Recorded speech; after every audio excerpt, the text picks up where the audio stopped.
많은 사람들이 예수 믿으면 천국의 백성 된다고들 얘기합니다. 오늘 예수님께서 하신 비유의 말씀인데요, 이 말씀은 천국에 관한 비유라고 설명을 하고 있습니다. 어떤 사람이 왕에게 1만 달란트 큰 빚을 졌습니다. 1만 달란트는요 아주 천문학적인 숫자입니다. 요즘 쉽게 얘기하면 통치권자하고 같이 연결된 사람만이 할 수 있는 큰 사업을 일으킨 사람입니다. 우리 식으로 말하면 대기업 회장 정도 되죠. 근데 이 빚을 졌어요. 도저히 갚을 길이 없습니다. 그래서 왕이 그를 불러다가 내 가족들과 함께 이 빚을 갚으라. 네 몸을 팔아서라도, 가족을 팔아서라도 빚을 갚으라. 그렇게 말합니다. 그러니까 이 사람이 조금만 참아주소서 왕이시여, 내가 갚겠습니다. 근데 여러분, 이것은요 갚을 수가 없는 큰 돈이에요. 계산을 하는 분들의 계산에 의하면 16만 4,383년 동안 매일매일 벌어들인 수익을 한 푼도 쓰지 않아야 되는 돈이 1만 달란트입니다. 이 사람은 평생 자자손손 대대로 10대에 걸쳐서 노동을 한달째라도 갚을 길이 없는 큰 액수예요. 임금이 갚겠습니다라고 하는 그 사람에게 네가 어떻게 갚으냐, 너 그런 거짓말 하지 마, 너는 갚을 수 없어, 내가 너를 불쌍히 여겨서 탕감하여 주노라 그래서. 여러분 한번 생각해 보세요. 16만 년 동안 벌어들여야 될 어마어마한 큰 액수를 탕감을 해줬어요. 이제 갚지 않아도 되네, 너를 불쌍히 여겨주겠다. 그러니까 이 사람이 너무너무 기쁜, 천하를 얻어도 이 기쁨만 더하겠습니까? 그 모든 눌림과 고통으로부터 자유케 되었으니 말이죠. 마치 지옥에서 천당 올라온 그런 기분이었겠죠. 이 사람이 너무너무 좋아가지고 이제 왕 앞에서 물러 나오는데 자기 앞에 조그마한 100데나리온의 빚을 진 사람을 보고서요, 그 사람 멱살을 잡습니다. 이놈, 너 내게 진 빚 갚아. 여러분 100데나리온은요 한 데나리온 노동자 하루 품삯입니다. 100일만 고생하면 갚을 수 있는 돈이에요. 근데 이 사람이 조금만 참아주세요, 내가 100일 동안 열심히 노력을 해서 내가 이래서 꼭 갚겠습니다. 안 돼! 하고서 그를 감옥에 집어넣었다는 얘기예요. 자, 이것을 본 그의 동료들이 너무 딱해서 임금님께 이 사실을 그대로 고했어요. 당신이 탕감해준 아무개가 조그만한 빚을 빈 사람 멱살 잡고 감옥에 넣었습니다. 우리가 듣기로는 1만 달란트 갚을 길이 없는 어마어마한 돈을 탕감해 주셨는데 왕이시여, 저 사람을 그대로 놔두시겠습니까? 여봐라, 저놈을 잡아서 옥에 가두어라. 갚기 전에는 너는 옥에서 나올 생각 마라. 이게 오늘 본문의 말씀이에요. 천국은 바로 1만 달란트 빚을 진 사람이 하나님의 자비와 긍휼에 의해서 탕감을 받은 사람과 같다. 이게 하나님의 말씀입니다. 그런데 여러분 보세요. 이 내용이 뭐지요? 용서입니다. 용서. 네가 갚을 길이 없는, 네가 치를 수 없는 어마어마한 죄를 하나님께서 너를 용서해 줬다. 독생자 예수 그리스도를 우리에게 보내셔서 우리가 갚을 길이 없는 죄값을 대신 치르게 하시고 그를 죽이시고 희생시키면서 네 모든 죄를 이제 없이 해줬다. 그래서 너는 당당히 의인이 되었고 하나님의 거룩한 백성이 됐다. 근데 네가 조그만한 허물을 가진 네 형제를 용서를 못해? 어마어마한 큰 죄를 용서받은 자가 지극히 사사로운 작은 죄를 진 그것도 네 친구를, 네 동료를 용서하지 못한다고? 너는 지옥에 떨어져야 마땅해. 이것이 오늘 본문 말씀의 비유입니다. 사실 우리 삶 속에 많은 부분에 있어서 해야 될 것이 용서이고 또 용서를 해야만 풀릴 수 있는 문제들이 많습니다. 근데 말같이 용서가 쉽지 않습니다. 내 가장 가까운 부부간에, 나의 자녀와의 관계, 형제와 형제와의 관계, 교우와 교우와의 관계가 말처럼 그렇게 쉽게 용서되지 않습니다.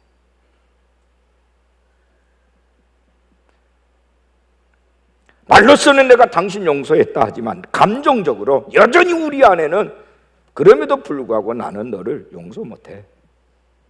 난 아플 거야. 이런 마음이 여전히 우리에게 있습니다. 여러분 어떻습니까? 자, 오늘 제목입니다. 우리 한번 따라하겠습니다. 용서. 용서. 예수님은 용서에 대해서 어떻게 말씀하고 계시는가? 오늘 비유는 세 가지를 말하고 있습니다. 첫째는 이 용서에는 제한이 없다는 거예요. 제한이 없다. 유대교인들은 랍비 문서에 3번까지만 용서하라고 돼 있어요. 그러니까 한 번, 두 번 그들이 잘못했다면 용서해 줘라. 3번까지도 가능하다. 그러나 절대로 그 이상은 해서는 안 된다는 게 유대인의 랍비 문서입니다. 그거를 알고 있는 제자 중에 한 사람인 베드로가 주님 앞에 나왔어요. 주님, 형제의 죄를 몇 번이나 용서해 주면 좋겠습니까? 7번 하면 되겠지요? 이렇게 물어요. 납비 문서에는 3번이라고 되어 있어요. 근데 이 베드로는요 7번이라고 얘기했어요. 좀 더 관대한 마음을 가졌어요. 아마 이렇게 말하면 우리 주님이 나를 칭찬하시겠지? 그런데 주님은 뜻밖의 7번씩 70번이라도 용서해야 된다. 사실 이 말은 77은 49, 490번 하라는 얘기가 아니고 무제한적으로 용서하라, 그런 뜻이에요. 무슨 얘기냐? 하나님의 나라는 용서를 통해서 이루어진 나라라는 거예요. 용서를 해야만이 하나님의 나라의 백성이 된다는 거예요. 그래서 이 용서라는 이 문제는 어떤 숫자, 어떤 제한적인 어떤 영역 어디까지만이 아니고 무제한적으로 해야 너희는 하나님 나라의 백성이 될 자격이 있다.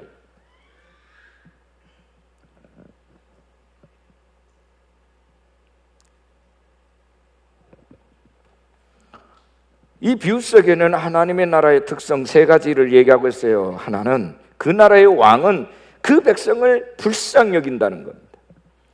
또 하나는 그 나라의 왕은 그들 백성들의 죄를 용서하기를 원하신다는 겁니다. 갚을 길이 없는 빚을 탕감해 주듯이 어떤 죄라도 용서받을 수 없는 죄는 없다. 그리고 또 하나는 그 나라의 왕은 용서를 통해서 심판의 기준으로 삼는다는 거예요. 남을 용서하면 내가 너로 용서할 거지만 남을 용서하지 못하면 나도 너를 용서하지 않겠다.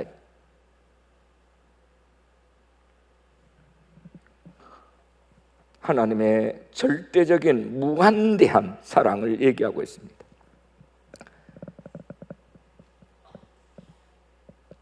이른바 정의는 그 사람의 죄를 정죄하지만 사랑은 그를 용서하는 겁니다. 그럼에도 불구하고 이것이 하나님의 사랑입니다.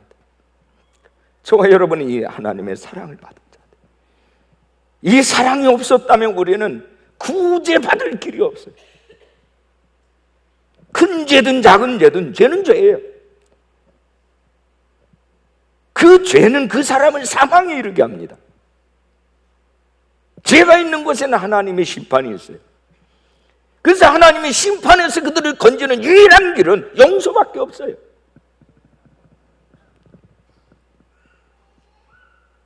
그래서 대신 독생자를 보내셔서 죄값을 치르게 하시고 크든 작든 죄에 대해서 고백하고 뉘우치는 사람, 회개하는 사람에게는 어떤 죄든지 구하간에 다 용서하신다. 그 대신 조건이 있다. 너희들이 형제의 죄를 용서하면 나도 하늘에서 너희 죄를 용서한다. 예수님께서 가르치신 주기도문에 보면 우리가 우리의 죄를 용서하여 준 것처럼 우리의 죄를 용서해 주십시오, 이렇게 기도하라고 그랬어요. 주님, 내가 아무개 죄를 용서했습니다. 관용했습니다. 이제 주님, 나의 죄도 용서해 주시기를 바랍니다. 이렇게 기도하라는 거예요. 땅에서 매면 하늘도 매이고 땅에서 풀면 하늘도 풀린다. 부부지간에도 불화할 수 있어요. 해가 지도록 분을 품지 말고 화해하라. 그래야 너희 기도가 막히지 않는다. 여러분, 기도가 뭐죠? 하나님과의 소통이에요. 화해하고 용서해야 기도가 상달된다. 그렇지 않으면 막힌다. 여러분 기억하십시오. 우리가 어떤 선한 일을 하고 구제를 하고 어떤 많은 공로를 일으키고 우리가 착한 일에서 구원받는 게 아닙니다. 모든 구원은 하나님의 용서에 의해서 죄가 면제되기 때문에 우리는 구원받게 된 하나님의 백성이 당당히 된 것입니다. 죄를 면제받은 자가 구원받는 거예요. 근데 이 죄는 우리 스스로 해결할 길이 없어요. 하나님이 우리 죄를 용서할지 안 할지를 어디서 기준하시느냐? 어디서 주님은 그것을 결정하시느냐? 우리가 우리의 죄를 용서할 때 하나님은 그때 그래, 나도 너 죄를 용서하마. 이것이 하나님의 말씀이에요. 그러므로 무엇은 되고 무엇은 안 되고 누구는 되고 누구는 안 된다라고 하는 것은 잘못된 거예요. 어떤 죄든지 용서에는 제한이 없다. 숫자도 헤아리지 마라. 100번이고 1000번이고 10,000번이고 10,000,000번이고 무제한적으로 용서하라. 그래야 네가 하나님 나라 백성인 것을 증명하는 것이다. 이게 복음이에요.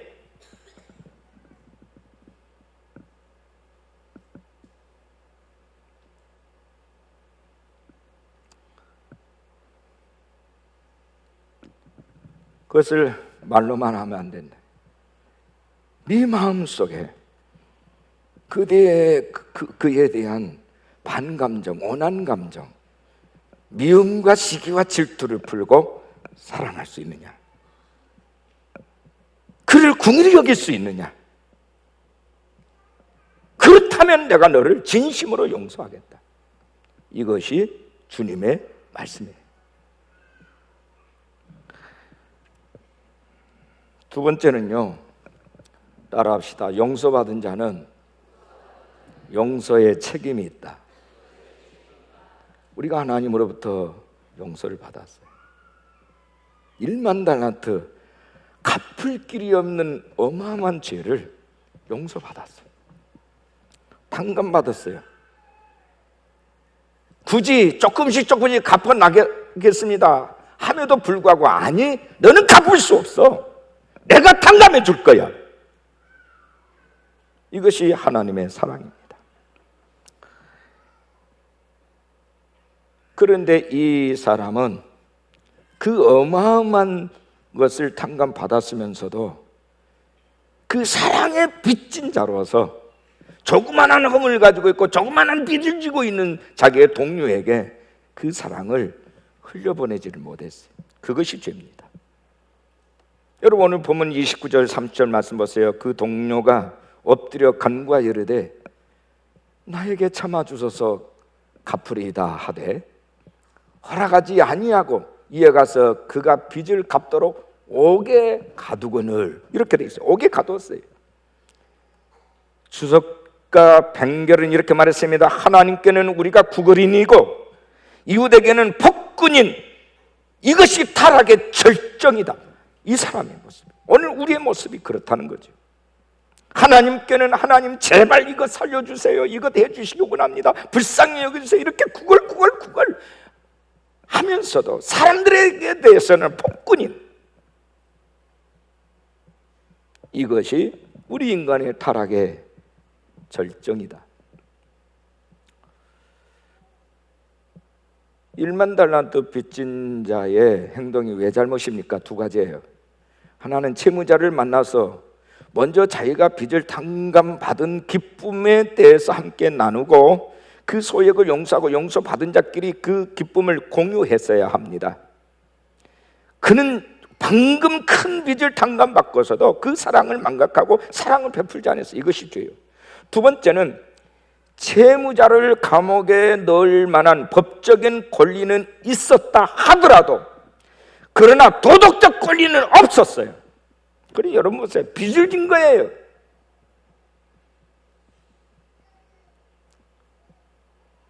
그러나 그 빚 하나 때문에 도덕적으로 그 사람을 정죄할 수 있느냐 하는 거예요.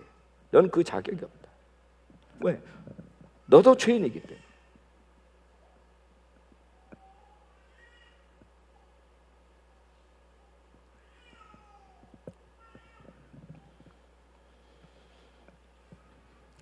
이 말씀은 비유 속에만 있는 특정한 사건이 아닙니다. 하나님께로부터 용서받은 성도들이, 저와 여러분이 자기에게 잘못한 형제의 허물을 용서하지 못하고 정죄한다면 우리가 같은 동료예요. 겉으로는 용서했다고 말하면서 감정적으로 미워하면 그 용서하는 게 아니에요. 요즘 우리 교회에서는 이 게더링을 통해서 하나님의 가족으로서 여정을 같이 가는 사람들과 화해하고 풀고 서로 연합하자, 이 운동이 막 활발하게 일어납니다. 그러다 보니까 사람들이 뭐요? 이 돌파하면서 자기 안에 있는 쓴뿌리를 보기 시작했어요. 평상시 이게 나한테 이 고약한 것이 있는 줄을 몰랐다가 이제 돌파하면서부터 그걸 발견하게 되는 거예요. 그러면서 갈등이 일어나기 시작했어요. 내가 어디까지 이 내 속에 있는 것을 털어낼 것인가? 내가 이것을 다 용서하고 관용하는 것이 어디까지 해야 될 것인가? 내가 이렇게 하면 저 사람들이 과연 나를 어떻게 생각할까? 이 나의 치부를 드러내는 것이 과연 옳은 일일까? 사람들이 갈등을 하기 시작을 했어요. 그러니까 마귀들이 무차별하게 생각을 통해서 공격이 아니야. 야, 너만 그렇게 사는 게 아니야. 모든 사람은 그렇게 살아. 너 새삼스럴 거에 그것을 자꾸 들춰내면서 너 자신을 학대하고 괴롭혀. 그냥 가만히 있어. 근데 여러분, 그렇게 되면 해결됩니까? 우리 주님은 그래, 홀이라도 다 갚지 않으면 결단코 천국을 갈 수 없다. 홀이라는 말이 무슨 말이냐면, 여러분 유대인들의 단위로서 최고의 작은 단위가 홀입니다. 홀이. 그러니까 이건 뭐야? 턱금만큼이라도, 그런 뜻이에요. 턱금만큼이라도 너희가 하나님 앞에 문제가 되는 부분을 이걸 털어버리지 않으면 너는 천국 갈 수 없다는 얘기예요. 그러니까 죄는 말이죠, 큰 죄든 작은 죄든 하나님 앞에는 다 똑같아.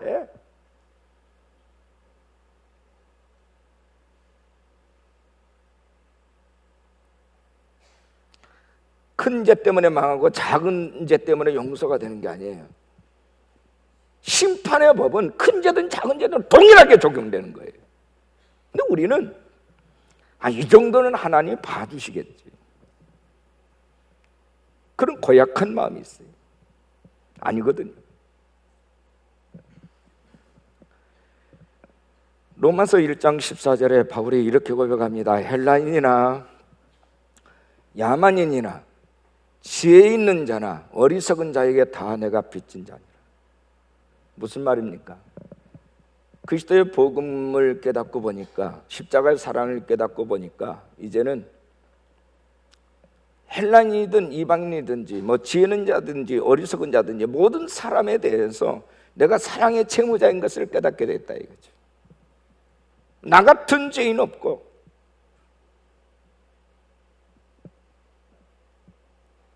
나 같은 흉악자가 없다. 예수님을 만나기 전까지는 그는 모든 사람을 정죄했습니다. 자기는 율법을 완벽하게 수행하는 사람이라고, 지키는 사람이라고 생각을 했어요. 가문 좋습니다. 똑똑합니다. 공부 많이 했어요. 머리가 뛰어나고 천재입니다. 명석합니다.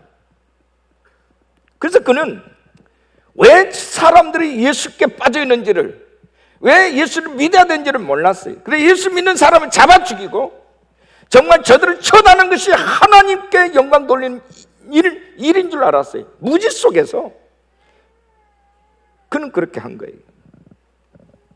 그가 예수를 만났습니다. 제 용서를 받았어요. 탕감을 받은 겁니다. 의인이 됐어요. 사도가 됐어. 근데 여러분, 이제 알고 보니까 이제는 모든 사람들이 다 하나님의 용서를 받아야 될 대상인 것을 알게 됐어요. 제가 과거에 무지 속에서 범죄했던 그것들을 생각하면서 이제는 내가 흘려보내야 될 것이 뭐냐? 그건 바로 나를 용서해 주신 하나님의 사랑을 흘려보내야 되는 것이다. 그러므로 나는 야만이든 헬랑이든 배운 자든 어리석은 자든 지혜로운 자 모든 사람에게 큰 사랑의 빚을 졌다. 아시겠습니까? 사회적 책임,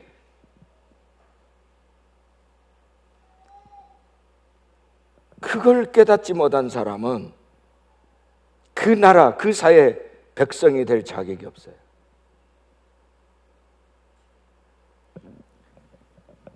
이 나라의 문제가 나의 문제고 나의 문제가 이 나라의 문제인 것으로 연결됐다는 사실을 모르는 사람들은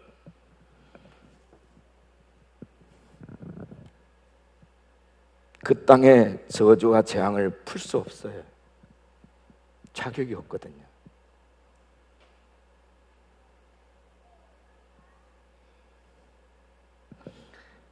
여러분, 아직도 권력이 일한다고 생각하십니까?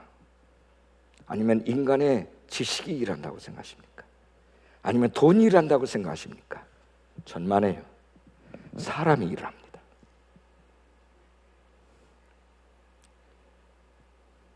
사람이 하는 거예요. 이 땅에 놓이고 풀리는 모든 것들이 사람에게 달려 있습니다.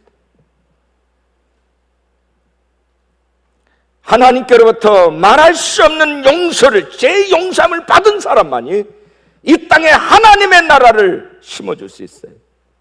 하나님의 마음을 흘려보낼 수 있습니다. 그 수혜자가 그 수혜를 모르는 사람에게 나눠줄 수 있는 것은 오직 그것을 받는 자만이 할 수 있어요. 용서받은 자만이 용서할 수 있어요. 우리는 어마어마한 죄를 탕감받았어요. 근데 용서를 안 하겠다고요? 그대로 살겠다고요?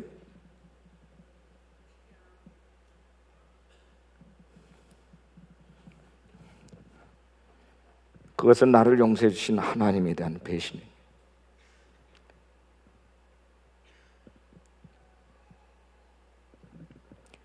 가장 해서는 안 될 모습이죠.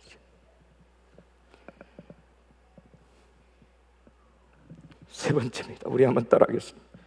작은 허물을 용서할 수 없는 자는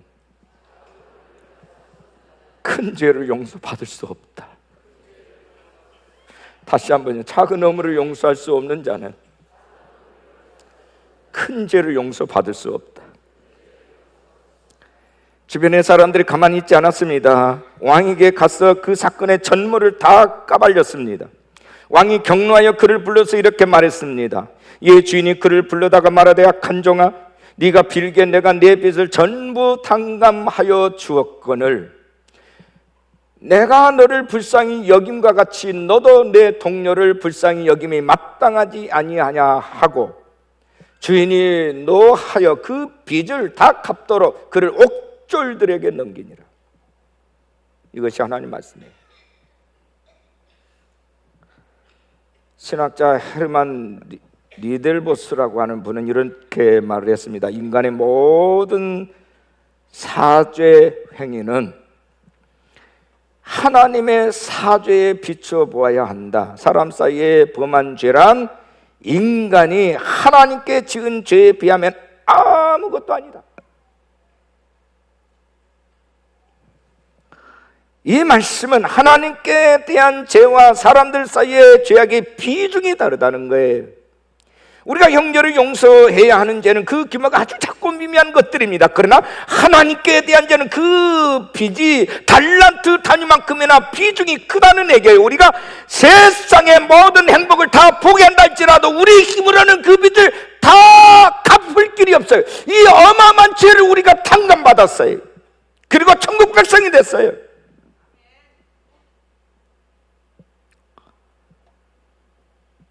오늘 본문 35절에 주님은 이렇게 말씀합니다. 너희가 각각 마음으로부터 형제를 용서하지 아니하면 나의 하늘 아버지께서도 너희에게 이와 같이 하시리라. 너희들이 용서하지 않으면 하늘 아버지께서도 절대로 용서하지 않는다. 여러분, 왜 심판받는 줄 아세요?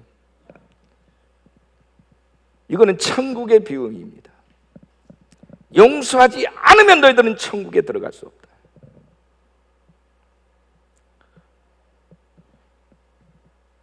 왜 용서를 무제한적으로 해야 되는 것입니까?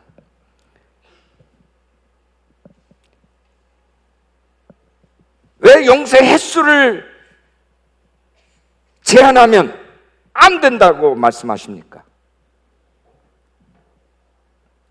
왜 용서를 하되 제한하지 말고 용서라고 말씀하십니까? 그것만이 우리가 영원한 형벌, 갚을 길이 없는 영원한 형벌, 1만 달란트보다 더 우리가 더 갚을 길이 없는 더 어마어마한 큰 죄를 탕감받을 수가 없기 때문에, 다시 말해서 영원한 지옥에서 우리가 나올 수 있는 길이 없기 때문에 그 말이에요.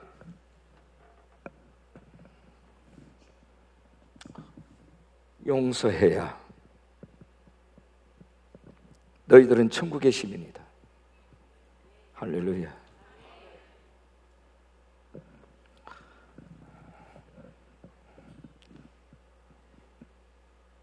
우리가 남을 용서하지 아니하면 하나님이 나를 용서해 준 것을 무효화시킨답니다. 내가 너 용서해 준 건 무효. 그래서 지옥에 떨어지는 거예요. 지옥이 뭡니까? 우리 인간이 갚을 길이 없는 하나님의 영원한 심판이에요. 인간의 어떤 선행으로도 노력으로도 해결할 수 없는 것이 지옥이에요. 영원합니다.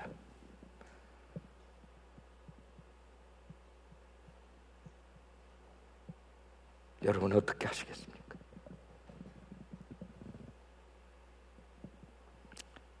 겉으로 내가 용서한 척하고 속으로 미워하시겠다고요?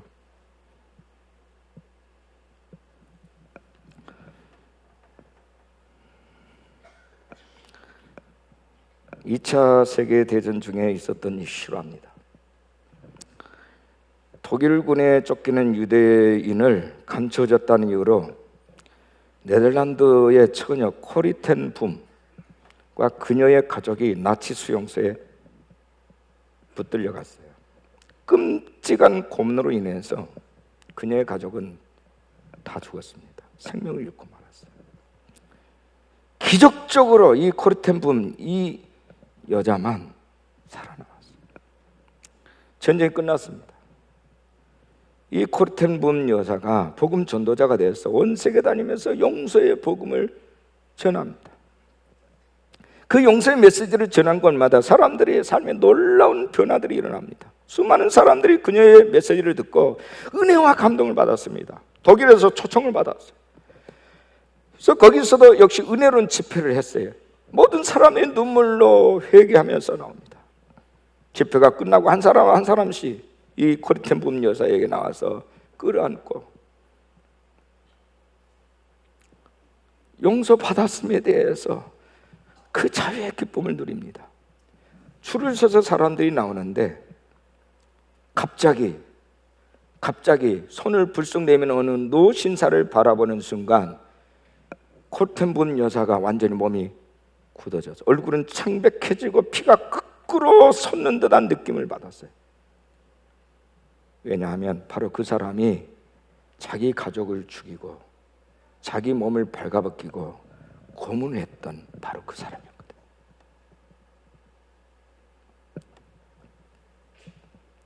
코리 텐 붐 여사는 순간 하나님, 온 세상의 사람들을 다 용서해도 이 사람만큼 도저히 용서할 수 없어요. 나 용서 못해요. 용서 못해. 근데 주님이 그녀에게 음성을 들려주신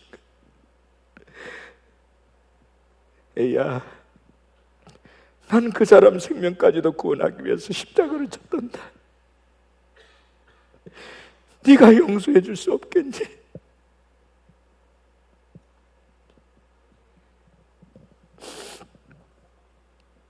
그 순간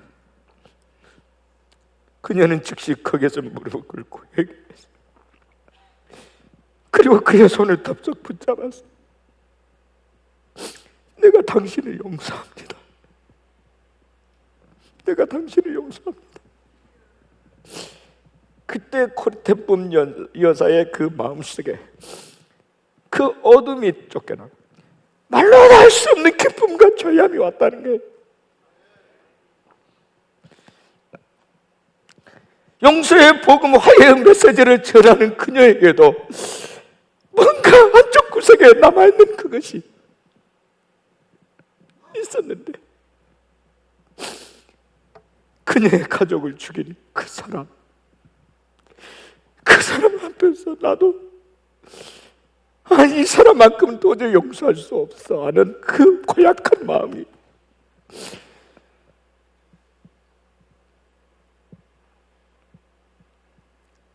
거기에서 풀리더라는 얘기. 용서하는 순간에 풀리더라는 얘기.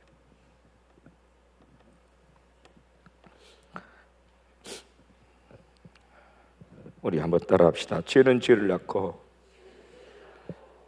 용서는 용서를 낳는다. 다시 한번요. 죄는 죄를 낳고 용서는 용서를 낳는다.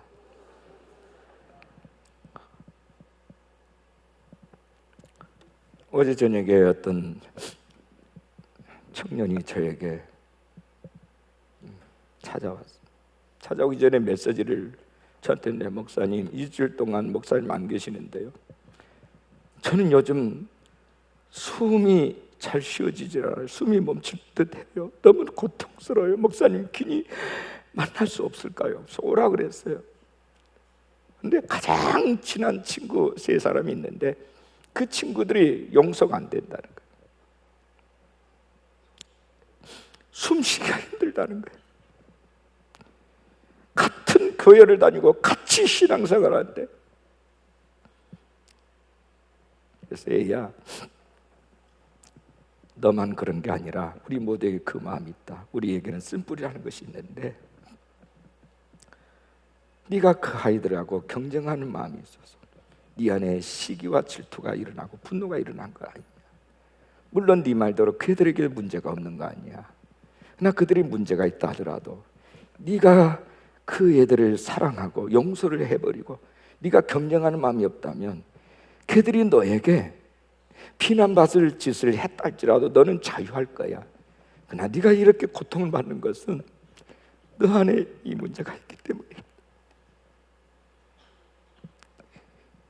네가 그들에게 손을 내밀지 않으면 너는 이 고통에서 자유로울 수가 없어. 그러니까 이 아이가 울면서 아빠, 내가 만날게요. 만나자고 내가 거부했거든요. 만날게요. 그래, 만나라. 그리고 풀어라.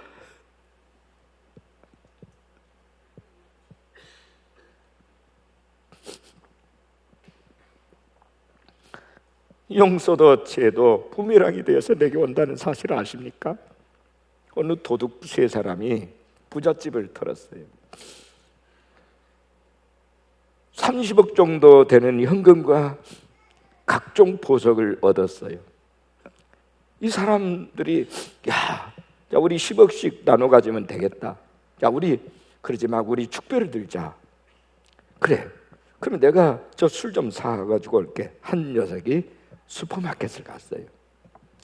이 친구가 간 사이에 이 2사람들이, 이게 2사람이 30억을 가지고 고민하기 시작해. 야, 저 아이만 없으면, 저 친구만 없으면 우리가 10억 더 5억을 더 가질 수 있을 텐데, 야, 어떻게 생각해? 저놈 죽이자.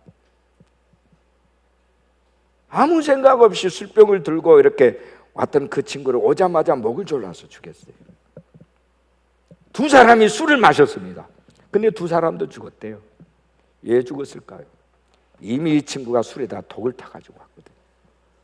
자기가 다 30억을 먹을 요량으로. 이게 죄의 부메랑이라고 하는 것입니다. 내가 용서하지 않으면 그것이 내게 와요. 내가 사랑할 수 없으면 그게 내게 와요. 내가 화해하지 못하면 그 아픔이 벌써 나부터 시작을 해요. 이 나라 이 민족의 문제는 뭡니까? 법의 문제가 아니오시다. 누가 똑똑하고 참났냐의 문제가 아니에요. 예수 믿는 사람들 마음속에 용서가 없어요. 사랑이 없단 말이에요. 어마어마한 빚을 탕감받은 우리가 작은 허물을 용서를 못해요.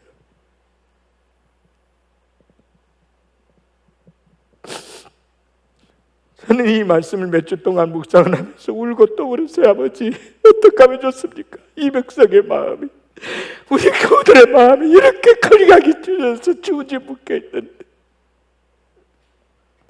주님 어떻게 하면 좋아요?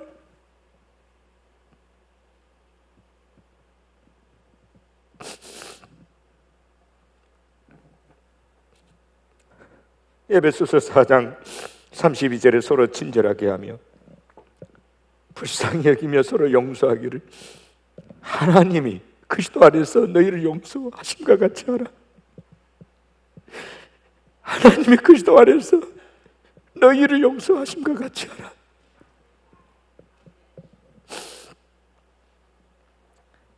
왜 지옥 갑니까? 왜 버림받습니까? 왜 심판을 면하지 못합니까?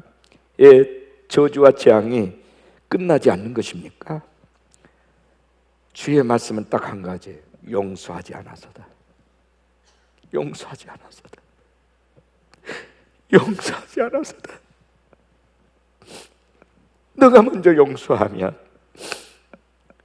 하늘에 계신 너희 아버지께서 너의 죄도 용서한다. 네가 용서하면 네 기도가 상달될 것이다. 네가 용서하면 네 가문의 저주가 끝난다. 네가 용서하면 네 마음의 저주가 끝난다. 용서하고 용서를 구하시기를 주 예수의 이름으로 축원합니다.